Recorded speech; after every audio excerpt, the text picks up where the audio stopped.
Welcome to my channel physics is love. Today's our topic is on motion and motion में आज हम पढ़ने वाले हैं rate of change of velocity. अभी ये देखिए, rate of change of velocity का सिंपल मीनिंग होता है यहाँ पे एक्सेलरेशन। ओके, तो जब कभी भी हम कोई भी कार चलाए या तो फिर बाइक चलाए तो ऐसा बोलते हैं कि इतने एक्सेलरेशन से वो ज़्यादा भाग रहा है ना, ये इतने एक्सेलरेशन में वो कार ज़्यादा चल रही है। तो यहाँ पे what is the meaning of acceleration. तो एक्सेलरेशन को जैसे पहले हमने वेलोसिटी को क्या बोला था कि rate of change of distance है ना, तो यहाँ पे हमने एक्सेलरेशन को बोला है rate of change of velocity. तो what is the rate of change of velocity. तो during uniform motion of an object along a straight line the velocity remains constant with time. तो यहाँ पे अगर आप लोग समझे कि सपोज मैं कोई स्ट्रेट लाइन बनाती हूँ, ठीक है, तो यहाँ पे जो स्ट्रेट लाइन है उसमें पर्टिकुलर टाइम इंटरवल में वो कांस्टेंट वेलोसिटी से चल रहा है या तो फिर कार जा रही है। और जब हमने डिस्टेंस वाला टॉपिक देखा था तब हमने क्या देखा था कि पर्टिकुलर टाइम इंटरवल में सपोज ये यहाँ से यहाँ मैं देखूँ तो ये 2 मिनट है, यहाँ से यहाँ देखूँ फिर भी वो 2 मिनट है, यहाँ पे 2 मिनट, यहाँ पे 2 मिनट, मतलब कि पर्टिकुलर डिस्टेंस में हर बार वो 2 मिनट का डिस्टेंस कवर कर रहा है पर्टिकुलर टाइम में। यहाँ पे क्या हम बोल सकते हैं यूनिफॉर्म मोशन, और यहाँ हम वेलोसिटी की बात कर रहे थे, ठीक है। तो 2 मीटर जितना डिस्टेंस वो कवर कर रहा है या तो फिर 2 मीटर पर सेकंड कि 1 सेकंड में वो 2 मीटर जितना डिस्टेंस कवर कर रहा है, ऐसा हम बोलते थे। यहाँ पे हम क्या बोलेंगे कि 2 मीटर पर सेकंड स्क्वायर, ठीक है। अभी यहाँ पे आप लोग को कन्फ्यूज़न होगा कि 2 मीटर पर सेकंड स्क्वायर मतलब क्या, तो समझिए। सपोज हमने वेलोसिटी पढ़ ली है, बरोबर, कि वेलोसिटी क्या होती है कि हर डिस्टेंस में हर एक टाइम में उसने कितना डिस्टेंस कवर किया। तो यहाँ पे भी वेलोसिटी जो है जैसे हमने डिफाइन की थी, तो वही वेलोसिटी अगर हम बोले कि सपोज कि यहाँ से यहाँ तक कि फर्स्ट इंटरवल, सपोज हम इसको फर्स्ट इंटरवल मान लें, इतना है हमारा फर्स्ट इंटरवल, ठीक है। तो फर्स्ट इंटरवल में उसने ये कवर किया 2 मीटर पर सेकंड, ठीक है, ये क्या है हमारा 2 मीटर पर सेकंड है। सेकंड टाइम उसने क्या कवर किया, वापिस से 2 मीटर पर सेकंड। थर्ड टाइम उसने क्या कवर किया, तो वापिस से 2 मीटर पर सेकंड, मतलब कि हर बार वो सिर्फ 2 मीटर पर सेकंड ही कवर कर रहा है। जिसको हम क्या बोलेंगे, उसकी वेलोसिटी क्या है, कांस्टेंट है, कि उसकी वेलोसिटी चेंज नहीं हो रही है, जिसको हम क्या बोलेंगे, यूनिफॉर्म मोशन।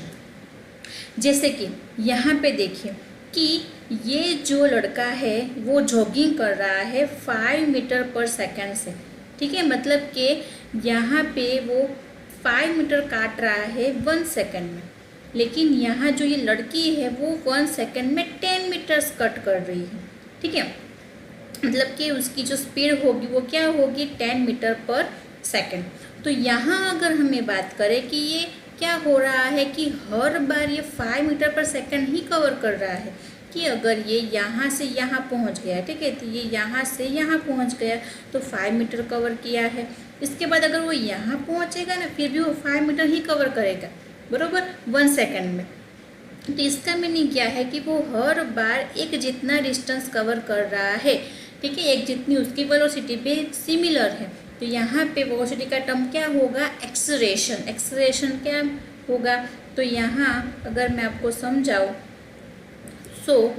हाँ, जैसे यहाँ पे हम यूनिफॉर्म मोशन की बात कर रहे थे कि जो वेलोसिटी है वो कांस्टेंट रहती है, वैसे ही नॉन यूनिफॉर्म में क्या होता है, वेलोसिटी कांस्टेंट नहीं रहती है। यूनिफॉर्म मोशन में क्या होगा कि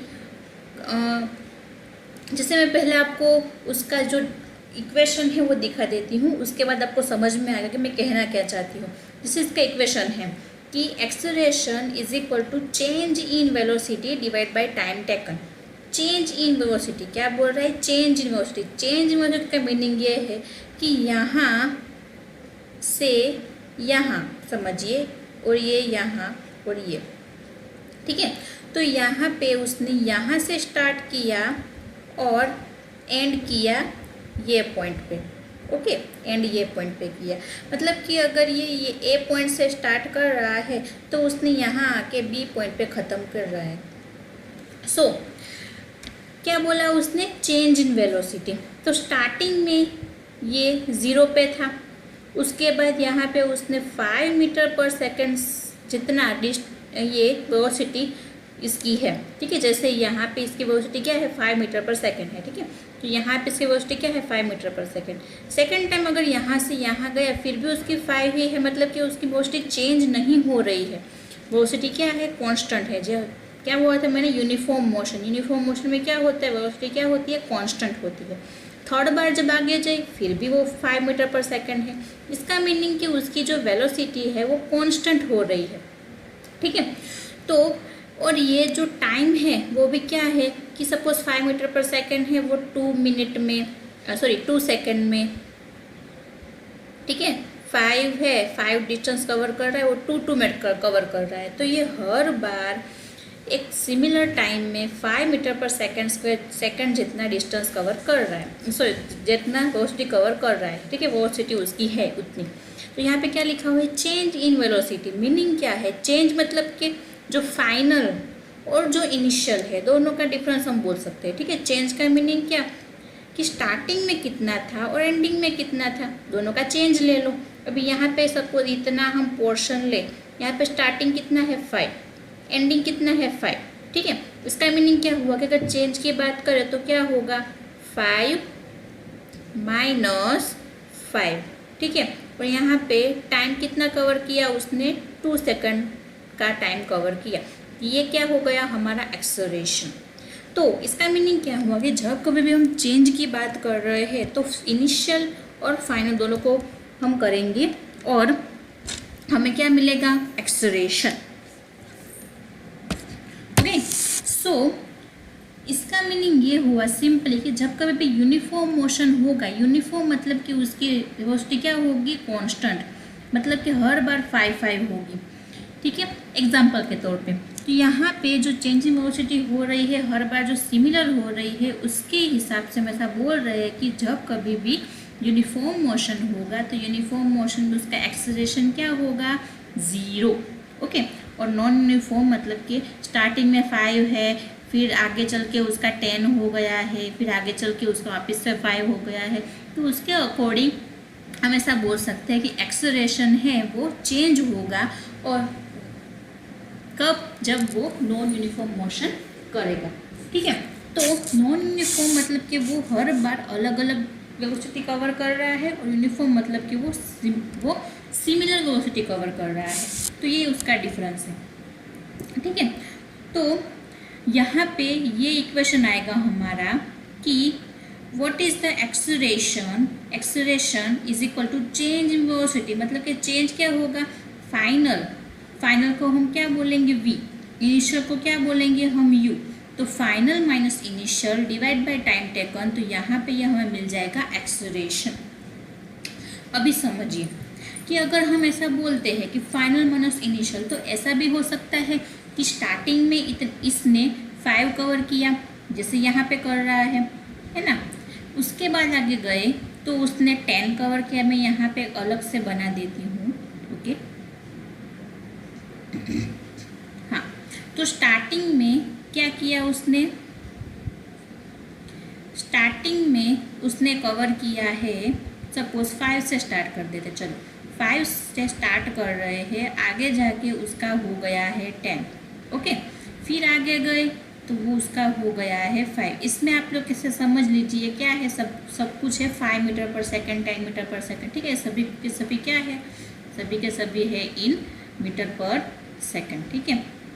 और इसने हर बार टाइम सिमिलर लिया है, ऐसा समझ सकते हैं। अलग अलग लिया तो भी कोई प्रॉब्लम नहीं है, ठीक है। तो यहाँ पे अगर सिमिलर टाइम इसने कवर किया है, तो अगर हम ऐसा बोले कि इसने 5 से 10 गया, मतलब कि हम क्या करेंगे, फाइनल माइनस इनिशियल। तो फाइनल कितना है 10, इनिशियल कितना है 5, तो यहाँ पे क्या होगा 10 माइनस 5 तो हो जाएगा 5 प्लस 5। लेकिन अगर हम ऐसा बोले कि 5 माइनस इनिशियल इन दोनों के बीच में, तो क्या होगा 5 फाइनल और इनिशियल 10, तो 5 माइनस 10 क्या होगा, -5। और अगर मैं यूनिफॉर्म की बात करूँ तो यूनिफॉर्म में यहाँ भी 5 था, सेकंड में भी 5 था, थर्ड में भी 5 था, ठीक है। तो हर बार 5 5 5 है, तो उसके हिसाब से हम ऐसा बोल सकते हैं कि अगर हम फाइनल माइनस इनिशियल करें तो सब में क्या आएगा, आंसर 0। तो मतलब कि ये एक्सेलरेशन है वो कौन सी क्वांटिटी होगा, ये है वेक्टर क्वांटिटी। वेक्टर में क्या समझाया था मैंने कि वेक्टर क्या होता है कि जिसकी मैग्नीट्यूड और डायरेक्शन दोनों हो। डायरेक्शन तो होती है लेकिन मैग्नीट्यूड तो होता है, लेकिन डायरेक्शन में क्या होगा कि वो 0 भी हो सकता है, पॉजिटिव भी हो सकता है, नेगेटिव भी हो सकता है, ठीक है। तो यहाँ पे जो एक्सेलरेशन है वो, जैसे वेलोसिटी यहाँ पे वेक्टर क्वांटिटी है, वैसे एक्सेलरेशन भी कौन सी क्वांटिटी है, वेक्टर क्वांटिटी है, ठीक है। तो एक्सेलरेशन को अगर हम उसका यूनिट डिफाइन करने जाए तो क्या होगा, उसका यूनिट मीटर पर सेकेंड स्क्वायर। कैसे, अभी देखिए यहाँ पे क्या है, चेंज इन वेलोसिटी, तो चेंज इन वेलोसिटी का यूनिट क्या होता है, मीटर पर सेकेंड, ओके। और डिवाइड बाय टाइम, तो टाइम का भी क्या होता है, सेकंड। तो इस सेकंड को यहाँ पे ले लो तो क्या हो जाएगा, मीटर पर सेकंड स्क्वायर, ओके। यहाँ पे ये आंसर आ जाएगा, आपको यूनिट का फॉर्मूला आ जाएगा। अगर याद ना भी रहता हो तो आप लोग ऐसे इसको निकाल सकते हो, ठीक है। एक्सेलरेशन इज इक्वल टू क्या होता है, मीटर पर सेकंड स्क्वायर, ओके। अभी हम ग्राफ समझने की कोशिश करते हैं। एक्सेलरेशन में अगर हम इसे समझने जाए कि डिस्टेंस वर्सेस टाइम, ठीक है, डिस्टेंस वर्सेस टाइम। अभी जो डिस्टेंस है वो डायरेक्टली प्रोपोर्शनल नहीं है, हम उसको क्या कर सकते हैं, पर डिस्टेंस को वेलोसिटी में कन्वर्ट करो और वेलोसिटी को एक्सेलरेशन में कन्वर्ट करो, ऐसे डायरेक्ट हम उसको कनेक्ट नहीं कर सकते। तो इसीलिए इसका जो ग्राफ है वो स्ट्रेट लाइन ना आके क्या आएगा, इसका कर्व आएगा। मतलब कि सिंपल, अगर एक्सेलरेशन हो रहा है वो तो बढ़ेगा और डी एक्सेलरेशन हो रहा है तो वो घटेगा। स्टार्टिंग में बढ़ रहा है, फिर इसके बाद अगर डी एक्सेलरेशन हो रहा है तो उसके बाद यहाँ पे डिक्रीज होगा, ठीक है। तो यहाँ पे इसका सिंपल ग्राफ बनेगा। अभी इसके बाद अगर मैं और थोड़ा सा आपको, डिस्टेंस का तो ग्राफ बन गया है, लेकिन अगर आपको वेलोसिटी का ग्राफ बनाना है तो वो कुछ ऐसे बनेगा, ठीक है। देखो सर, अलग अलग में अलग अलग बनता है। जैसे यहाँ पे डिस्टेंस वर्सेस टाइम का ग्राफ ले तो क्या होगा, एक्सेलरेशन की बात हो रही है यहाँ पे, ठीक है। तो क्या होगा, डी एक्सेलरेशन के टाइम पे वो डिक्रीज हो रहा है। इसके बाद मैंने क्या बोला कि स्पीड और एक्सेलरेशन है दोनों क्या है, डायरेक्टली रिलेटेड है। ये वेलोसिटी है और ये एक्सेलरेशन है, डायरेक्टली रिलेटेड है। तो यहाँ पे जो वेलोसिटी स्पीड है या तो फिर वेलोसिटी है और टाइम है, दोनों का अगर हम रिलेशन ले, ग्राफ बनाए तो क्या मिल रही है, स्ट्रेट लाइन। मतलब कि स्ट्रेट लाइन क्या रिप्रेजेंट कर रहा है, एक्सेलरेशन रिप्रेजेंट कर रहा है कि अगर हम एक जैसा अगर स्पीड हो और इक्वल टाइम इंटरवल हो तो यहाँ पे यूनिफॉर्म मोशन में हमें क्या मिल रहा है, एक्सेलरेशन स्ट्रेट लाइन मिल रही है। और अगर डायरेक्ट एक्सेलरेशन का ही ग्राफ ले ले, मतलब कि टाइम जा रहा है और एक्सेलरेशन में क्या मिल रहा है, कांस्टेंट मिल रहा है, ठीक है। तो ये तीनों के तीनों ग्राफ हम ऐसे रिप्रेजेंट कर सकते हैं। तो आई होप आप लोग को ये velocity, rate of change of velocity, मतलब कि एक्सेलरेशन वाला जो भी ये टॉपिक है वो आपको अच्छे से समझ में आ गया होगा। अगर कुछ भी डाउट है तो प्लीज़ कमेंट सेक्शन में कमेंट ज़रूर करिएगा और मेरी चैनल को ज़रूर सब्सक्राइब करिए, ज़्यादा से ज़्यादा सब्सक्राइब करिए, उसको लाइक करिए। और अगर आपको मेरे वीडियो अच्छे लगते हैं तो प्लीज़ आप बेल आइकन को दबा दीजिए ताकि आपको मेरे वीडियो सबसे पहले मिल जाए, है ना। तो goodbye, take care, thank you very much.